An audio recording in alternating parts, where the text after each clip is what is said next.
Whenever you're ready. Okay, my name is Oscar Mendoza, and I am taking the affirmative on abolishing the death penalty all across the United States of America. Killing is unjust and immoral, in my opinion, and no one has the right to do so, regardless of what one individual might have done in his past.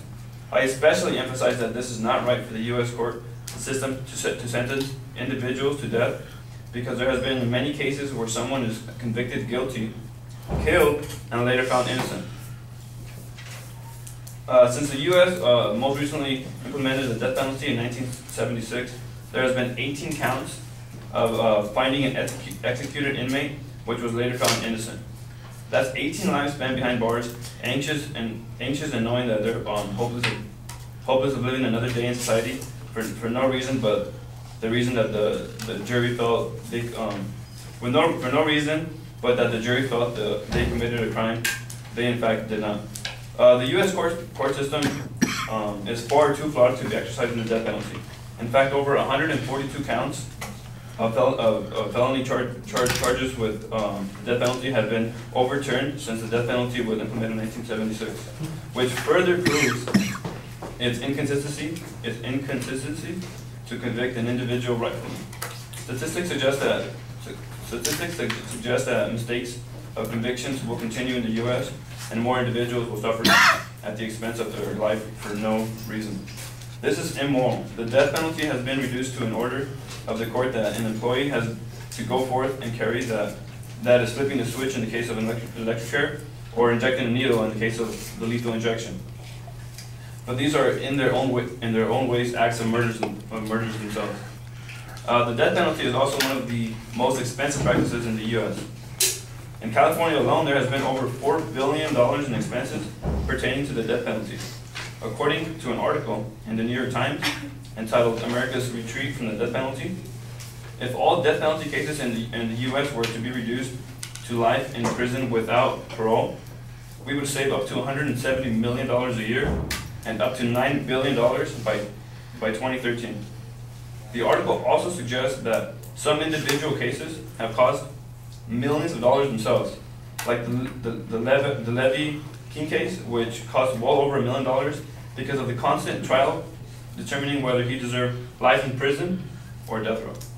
The Supreme Court spends about 15% of its budget annually in death penalty related cases, and with the economy in such a recession, we need to save all the money that we can to progress as a nation. The article, according to an article by Richard C. Dieter entitled "What Politicians Don't Say About the High Cost of the Death Penalty," states that in Florida, the budget crisis has resulted in the early release of 3,000 prisoners. In Texas, prisoners are serving about 20% of their initial trial time in prison. And in Georgia and New Jersey, they've laid off over 1,000 police officers. Yet those are among the states that pour millions of dollars into the death penalty practice annually with no apparent reduction in crime.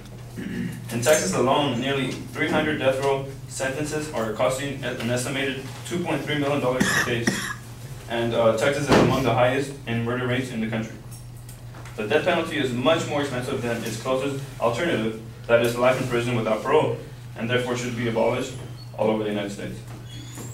Finally, the death penalty is also very much unconstitutional. The Eighth Amendment states and prohibits the federal government from imposing excessive bail, excessive fines, or cruel and unusual punishment, including torture. People may not realize that the ways the U.S. court system kills the convicted inmates is an act of torture. There has been plenty of cases where the convicted inmates survive the electrical chair. Now imagine sitting down, tied to a chair, and being fully awake after electricity has fried your brain and your internal organs just enough for you to stay awake. And ask yourselves if you think that's torture or not. The infamous Willie Francis case is infamous for Willie Francis himself having been the first to survive the electrical chair after pleading guilty under the court of law. He was electrocuted but survived, with internal and external wounds to show for it, which led to continuous trials posing the question if they should electrocute him again, which they eventually did after about a year of trials, and finally he was electrocuted to death.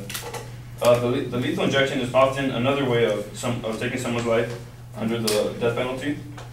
A study, particularly a study done by author and professor Eric Bolger, suggests that at least 5 of 10 prisoners who received the lethal injection suffered from great pain because of the low dosages of anesthetics, causing them to stay conscious through the process, of which your muscles deteriorate and your internal organs shrink until they have no use, which will ultimately stop your heart.